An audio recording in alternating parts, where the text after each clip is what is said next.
Ini kelihatannya ini biasanya putih, tapi sekarang ini hitam baru kurus lagi.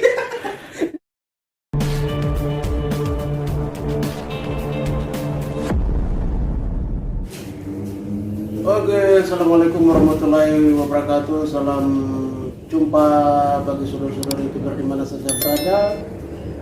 Berjumpa lagi dengan saya Gus Orion.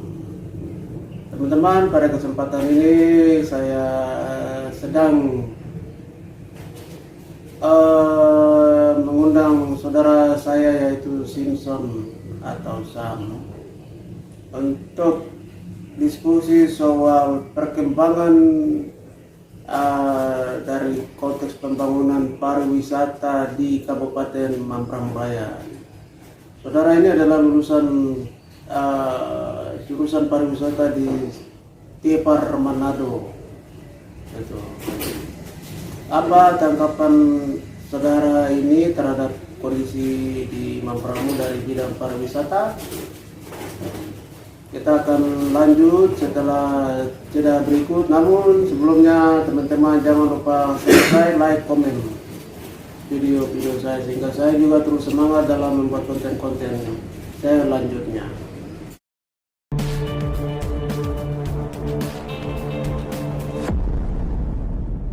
Oke teman-teman, saya pada kesempatan ini ada Adik Sam. Apa kabar Adik? Luar biasa, baik sekali.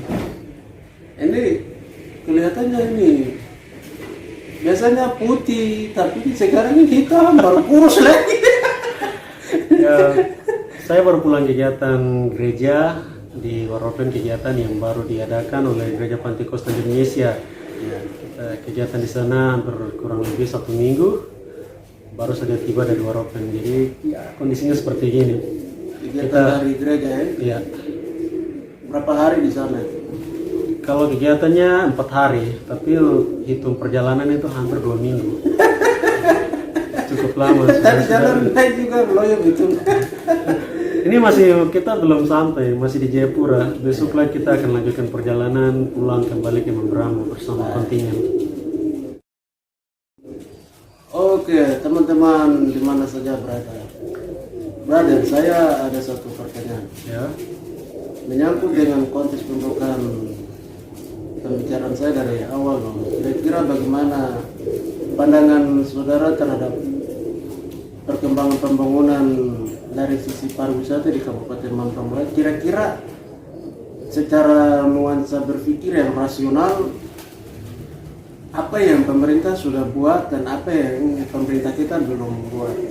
Kekurangannya itu yang mungkin menurut brother bisa memberikan ide-ide yang menjadi kontribusi di situ sehingga ada nilai-nilai predikat yang pemerintah bisa melakukan pengembangan pariwisata yang ada di Mamprang itu, sehingga itu ada income atau income ya bagi PAD di kabupaten sana. Baik. Jadi begini, pandangan saya sebagai orang pariwisata, sebagai lulusan pariwisata juga, yang saya tahu bahkan yang saya lihat, mungkin sementara ini saya sebagai masyarakat biasa dulu ya, karena saya belum bergabung sebagai ASN di Kabupaten Mamprang-Raya.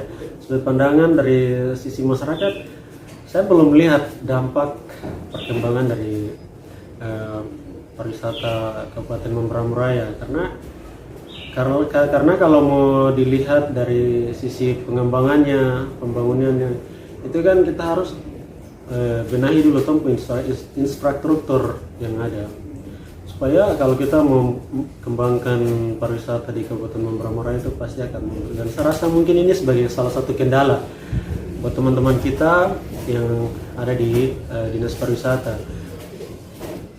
Kalau masalah yang sudah dikerjakan, kalau dari saya belum melihat sama sekali. Mungkin ya satu-satu, tapi itu lebih ke budaya. Seperti kemarin, kalau tidak salah itu ada festival Oyandi, musik tradisional. Ya itu baik. Tapi bagaimana kita mau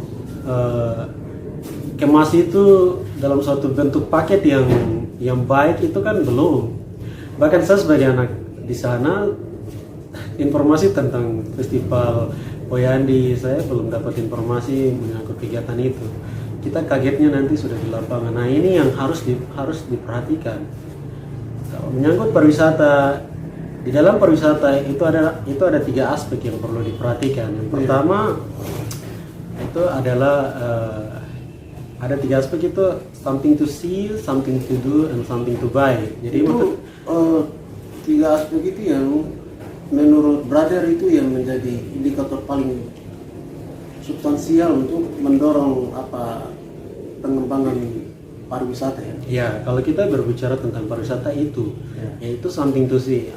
Something to see adalah sesuatu yang bisa dapat dilihat. Sesuatu yang bisa dapat dilihat. Ya. Jadi kalau dikatakan pariwisata, berarti sesuatu yang akan dipandang baik oleh sebagai seorang turis atau seorang pemangku kepentingan. Maksudnya orang yang melakukan perjalanan, ya seperti kegiatan gereja atau pendidikan atau teman-teman kita ASN yang lagi bekerja dari luar datang kerja di Membramo. Apa yang mereka akan lihat ketika mereka sudah di tempat kerja? Ya namanya kan manusia, orang pasti akan mengalami namanya stres kerja. Ya kita harus buat sesuatu supaya menghibur begitu. Yang kedua itu adalah something to do. Something to do, orang ketika datang tidak hanya melihat saja, tapi mereka harus melakukan sesuatu. Nah sesuatunya kan harus disediakan oleh teman-teman kita dari pariwisata. Itu juga belum ada. Nah sesudah something to do itu ada namanya something to buy, maksudnya sesuatu yang bisa dapat dibeli, souvenir yang harus disediakan.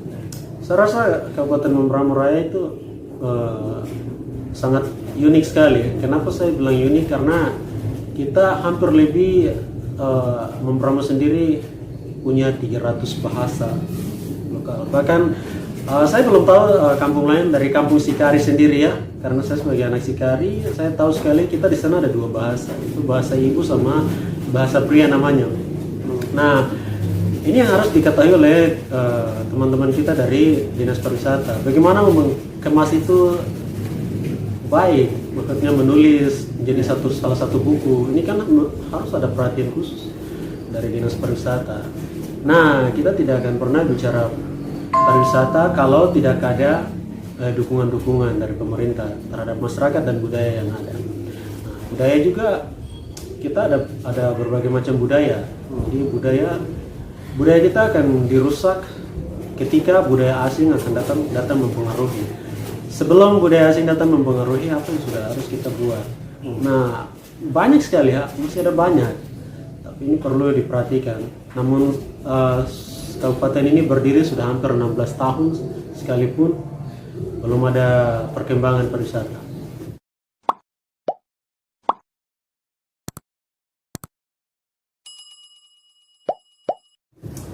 Seperti itu. Nah, jadi brother di mana saja berada, menurut keterangan brother saya ini, kita di Membramo perlu dibenahi secara bijaksana. Jadi finansial yang dipecah dari APBD ke DPH, ke dinas terkait masing-masing, pada kesempatan ini lebih fokus kepada Dinas Pariwisata Kabupaten Membramo Raya. Kalau bisa harus mampu melakukan tiga tahapan tadi atau 3 faktor ini yang harus dinyatakan di sana dulu, sehingga ada ketertarikan orang dari para turis dan mancanegara di selatan. Karena itu dampak positifnya juga akan menguntungkan Pemda. Dalam hal ini ada pemasukan dari PAD. Brother, kalau 3 faktor yang tadi, di antara 3 itu kira-kira apakah ada satu yang sudah di sana? Dari 3 apa tadi itu? Pertama bisa dilihat, terus kedua bisa menghibur, Bisa dilakukan. Yang ketiga dia bisa membeli. Ya ini yang tadi saya katakan bahwa mungkin yang terakhir yang bisa dibeli, tapi itu pun bukan dari atas perintahnya atau kerjasama dari pihak dinas pariwisata dan juga masyarakat. Itu hanya inisiatif dari masyarakat setempat untuk membuat suatu souvenir atau yang disebut dengan cenderamata. Jadi pariwisata sendiri itu kalau dari pandang dari segi undang-undang kan itu kan dari Undang-Undang nomor 9 tahun 2010 tentang pariwisata. Jadi itu berbicara tentang bagaimana seseorang atau sekelompok orang yang melakukan perjalanan dari satu tempat ke tempat yang lain dengan tujuan untuk mencari pengalaman, melakukan perjalanan rohani dengan mendapatkan banyak pengalaman, sesuatu yang baru yang bisa didapatkan di sana. Nah, mulai dari situlah timbul ketiga aspek tadi. Jadi ketika teman-teman dari dinas pariwisata kalau sudah menyiapkan tiga aspek seperti tadi, something to see itu. Jadi something to see maksudnya pemerintah di sana kan kita punya ada namanya ya kita tidak punya objek wisata seperti pantai. Ya, coba kasih misalnya faktor pertama something to see itu contohnya seperti apa? Mungkin brother bisa langsung uraikan dia one by one begitu. Baik. Jadi something to see adalah kita dari pihak pariwisata harus menyiapkan suatu wadah. Nah, wadah itu adalah objek wisata. Objek wisata kita di sana punya sungai. Contoh, sungai misalkan di atas ada Batavia ya. Contohnya saya berbicara tentang sungai dulu. Ini wisata alam maksudnya. Arum jeram. Kita siapkan arum jeram. Batavia itu luar biasa. Tuhan sudah taruh bagi kita orang Mamberamo Raya. Kalau Edi Valen atau Borneo Valen itu terlalu ekstrim sekali. Kalau Batavia saya rasa masih bisa. Jadi bagaimana teman-teman dari pariwisata kita buka wawasan, adakan pendekatan dengan masyarakat, karena saya rasa mungkin kurangnya pendekatan dari pemerintah atau dari teman-teman kita dari dinas pariwisata terhadap masyarakat di sana. Ya, jadinya seperti begini. Jadi yang harus disiapkan adalah contoh seperti tadi arum jeram. Arum jeram kita siapkan wadah, kita siapkan perahu karet. Jadi arum jeram itu perlengkapan. Iya, perlengkapan yang ada di sana. Sebelum kita buat itu kita buat satu paket. Kalau sudah jadi kita buat satu paket. Nah, paketnya itu kita buat yang namanya tour itinerary. Tour itinerary itu adalah sesuatu yang bisa kita buat dalam bentuk jadwal perjalanan. Jadwal perjalanan sesudah jadi paket kita jual, promosi dulu lah. Kita promosi keluar. Dan saya rasa kalau berbicara tentang arum jeram atau wisata alam ini, yang paling suka sekali adalah orang-orang asing. Orang-orang asing, saudara-saudara kita yang berkulit putih ya, dari luar negeri itu mereka paling suka sekali dengan arum jeram, sesuatu yang fantastik begitu. Nah, ini kan objeknya sudah ada, kurang bagaimana kita kelola something to see. Kan orang bisa datang ya melihatlah, atau buat sebuah taman. Salah satu contoh lagi buat rumah adat. Rumah adat itu kita kemas. Nah, saya rasa rumah adat ini sesuatu yang paling simpel dan paling tepat sekali. Rumah adat ini kan ada rumah adat wanita dan rumah adat laki-laki. Jadi umumnya bikin rumah adat. Ya, jadi maksud saya begini. Ini contoh dari something to see ya. Ya, ini masih something to see, kita belum pindah. Jadi rumah adat tadi saya berbicara tentang rumah adat karena dia salah satu hal yang simple namun lengkap. Kenapa saya bilang begitu? Karena ketika kita bangun sebuah rumah adat, di dalam rumah adat itu kan lengkap. Seperti tadi saya sempat singgung tentang bahasa. Kita di Mamberamo kurang lebih 300 bahasa itu kan bisa dikemas. Ya, tidak usah dulu. Kalau misalkan pemerintah langsung ambil alih ya sudah, taruhnya di kabupaten.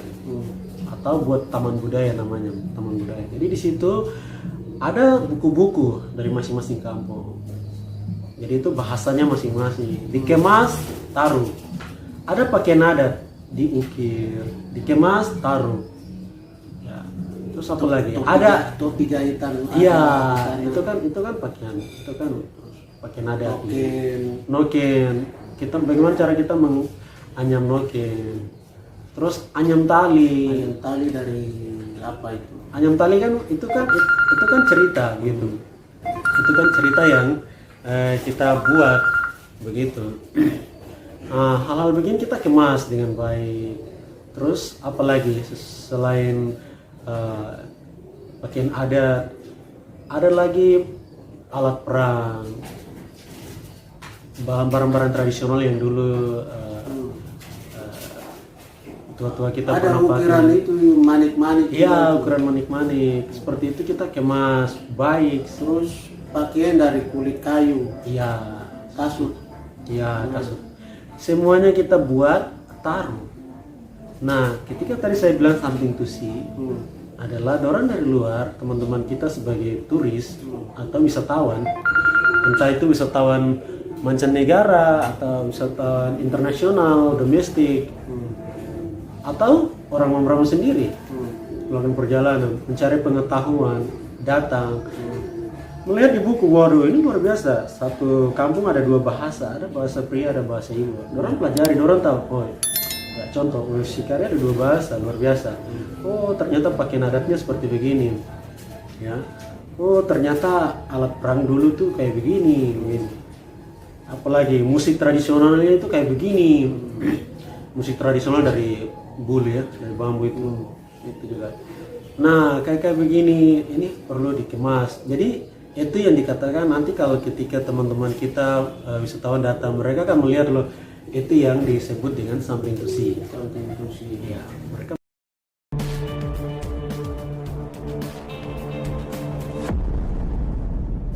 Oke, bisa lanjut yang faktor keduanya. baik. Sudah seperti yang tadi saya jelaskan, yang pertama something to see, dan yang kedua adalah something to do.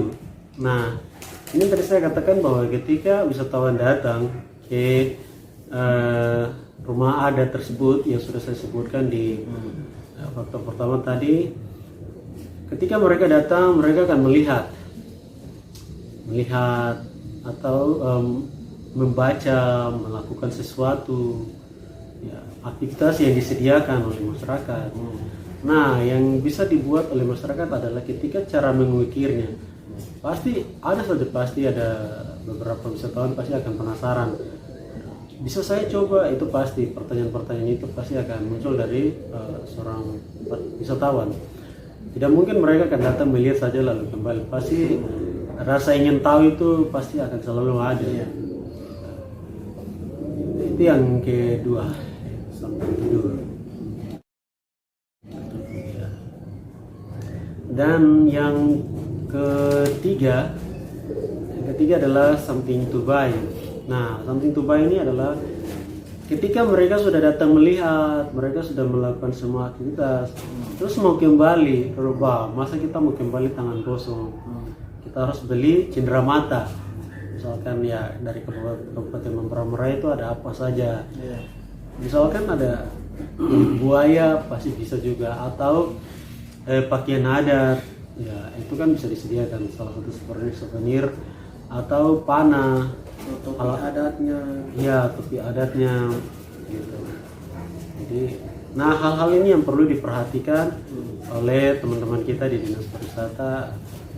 Yang sekarang saya lihat hanya kurang pendekatannya saja. Ketika kita melakukan pendekatan kepada masyarakat, saya rasa masyarakat Mambramo Raya itu masyarakat yang rendah hati, mereka terbuka bagi semua orang. Seperti itu untuk 3 aspek pertama. Baik, terima kasih teman-teman, itu penjelasan singkat dari Fajar soal bagaimana harus ada pembangunan dari bidang pariwisata di Kabupaten Mambramo Raya yang selama ini masih masih stagnan atau belum ada di kabupaten sana. Jadi ini kan menurut teorinya harus begitu. Jadi kalau bisa praktiknya lewat dinas terkait, dalam hal ini dinas pariwisata juga harus dilakukan. Ya. Nah, Ada lagi satu kan? oh ada lagi satu. Ya, jadi bagaimana kita memperkenalkan dunia pariwisata ini kepada masyarakat adalah melakukan sosialisasi. Sosialisasi tentang sadar wisata itu sangat penting sekali supaya masyarakat juga tahu bahwa lingkungan kita ini sangat penting. Salah satu contoh adalah masyarakat tidak sembarangan membuang sampah plastik ke laut karena itu sangat berdampak ya ke sungai, itu sangat berdampak sekali dengan ekosistem air atau bawah laut. Gitu. Terus tidak menebang pohon sembarangan, ini salah satu yang harus diperhatikan. Nah, tugasnya teman-teman kita pariwisata adalah mempromosikan, bersosialisasi dengan masyarakat tentang pengetahuan ini supaya kita masyarakat tahu tentang pariwisata, tidak kaget tentang orang asing ketika datang, tidak tertawa ya, kita harus banyak sosialisasi ke masyarakat tentang sabta pesona. Kita harus jelaskan semuanya kepada masyarakat supaya masyarakat kita tahu, tidak awam. Mereka tahu tentang pariwisata itu seperti bagaimana, cara menerima wisatawan itu seperti bagaimana, ketemu di jalan, sapa, itu sudah luar biasa sekali. Nah, jadi kalau tidak ada dukungan-dukungan dari pemerintah, jangan pernah berbicara tentang pariwisata kalau begitu. Tidak ada pengembangan sama sekali, infrastrukturnya tidak disediakan. Pengembangan dalam daerah sendiri tidak dikelola, wisata alam, sungai yang ada semuanya tidak dibenahi, stakeholdernya kurang. Kita belum bisa berbicara tentang pariwisata. Menjadi pertanyaan adalah anggaran ini kemana? Ya, dinas pariwisata apakah cuma sebagai laporan-laporan palsu? Ini asumsi. Itu asumsi ya. Ya. Oke, saudara-saudara di mana saja berada, itu adalah diskusi dialog singkat saya dengan my brother Simpson. Menurut pandangan brother dari sisi teori terhadap perkembangan pembangunan di bidang pariwisata di Kabupaten Mambramo yang sampai sejauh ini belum diwujudkan di sana. Karena itu berdasarkan referensi teori yang tadi disampaikan, kami berharap lebih khusus intelektual Kabupaten Mambramo sangat berharap sekali kepada dinas terkait agar melakukan hal-hal atau program yang betul-betul mengangkat wibawa dan harga diri, mengangkat budaya seni orang Mambramo seutuhnya tanpa memandang. Yang selama ini kan yang kita lihat dan ikuti adalah soal seni musik, tetapi itu hanya sering ya, dia tidak selalu.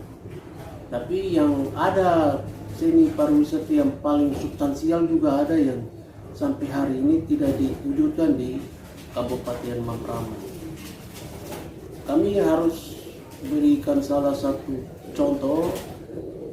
Kalau biasanya di Sentani, kota Sentani, Kabupaten Jayapura itu biasanya ada festival Danau Sentani itu semua alat-alat tradisionalnya, musik tradisionalnya itu semua diturunkan itu untuk memberikan